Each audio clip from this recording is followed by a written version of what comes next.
What is up, you guys? It is Mike here, and in today's video, I'm going to be discussing with you guys the new spell card that just got announced for the Rise of the Duelist set for the OCG. That is called Three Tactical Talents. And yeah, guys, I just wanted to give you guys my overall thoughts on the card because honestly, when I read this card, I was just blown away, and I'm actually still in a shock right now about how broken this card is. Which is going to give you a hint as to why I think this card's broken. And yeah, I'm just here to give you guys my overall thoughts, let you know how I feel about this and how it's going to impact the metagame overall.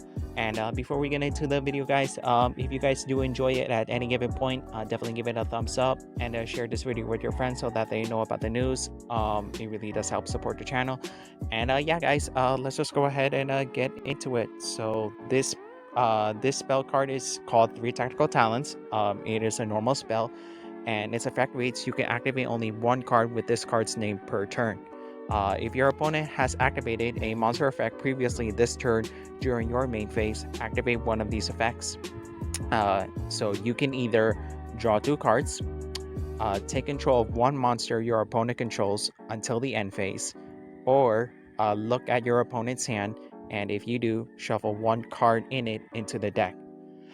So yeah, guys, if you guys haven't figured it out, this card is based off of at least three of the most popular banned cards that this game has ever seen in its whole history, which, if you don't know already, is Pot of Greed, Change of Heart, and the Forceful Sentry, if I'm not mistaken on that last one. So yeah, guys, let's just go ahead and go over this one by one.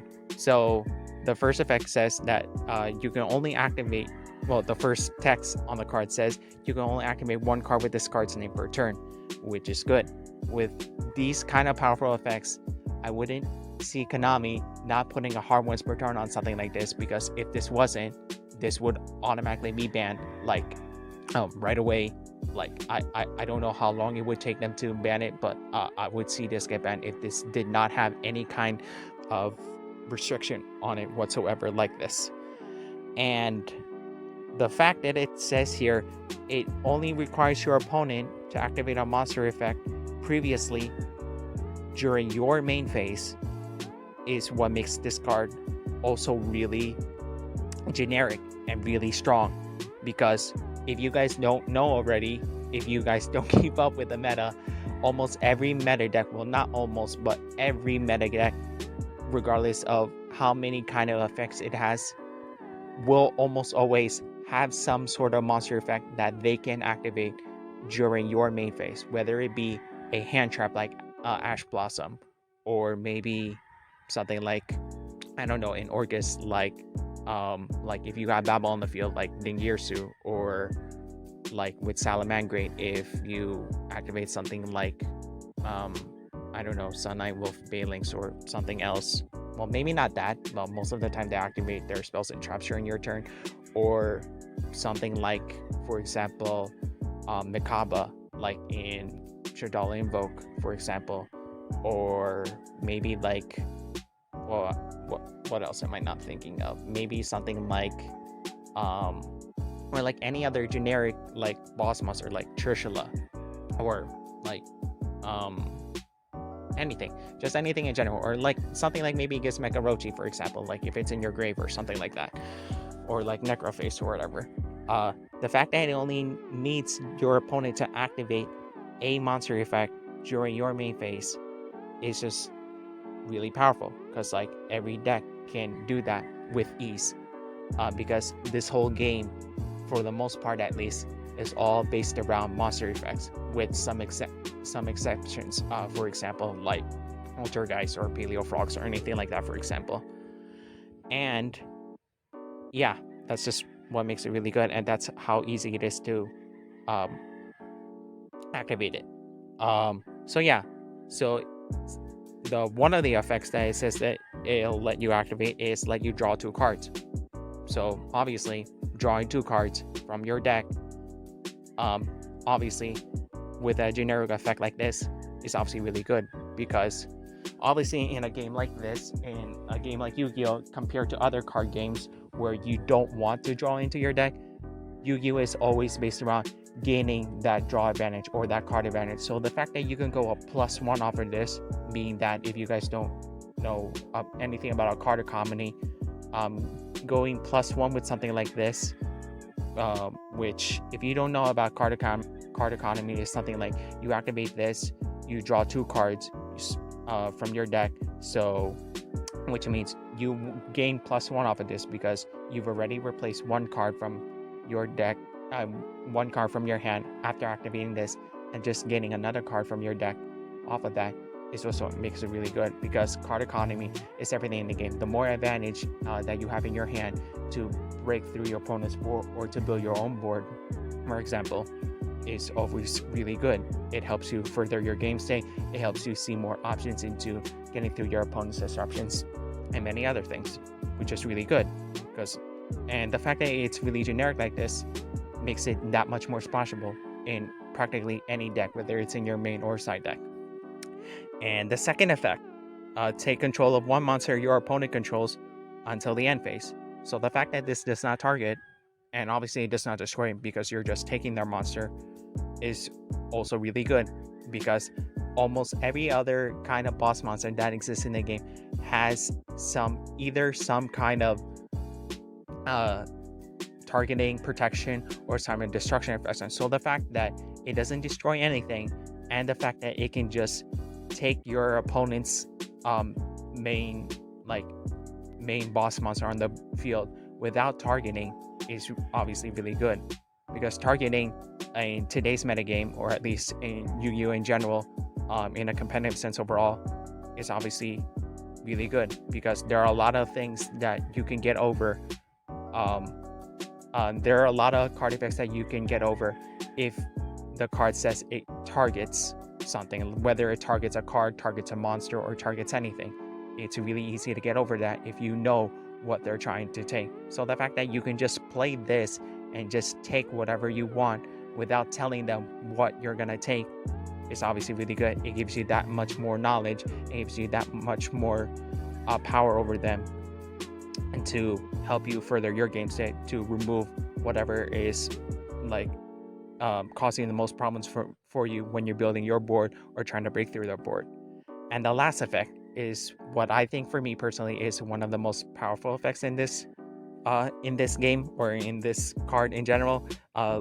Being able to look at your opponent's hand and then rip a card from their hand and put it back into the deck is obviously really good, because being able to gain public knowledge of what they have in their hand, and being able to see what they can use to disrupt you during your turn when you're trying to further your own game state, build your own board, or break your opponent's board, is obviously really good. It helps you get a good idea of what you need to do, how to play your cards right, what combos you need to start off, and how to get over anything, get over your opponent's advantage to further your advantage and take over the game, hopefully after you activate this card.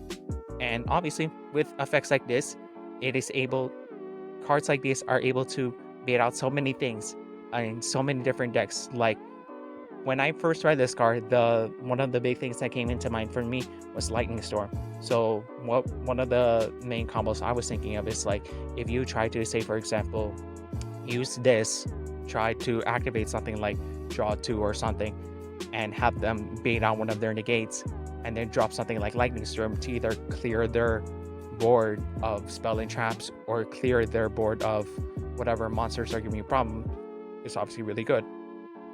But obviously, with a card like this, or any card in general in Yu-Gi-Oh, this card obviously has flaws.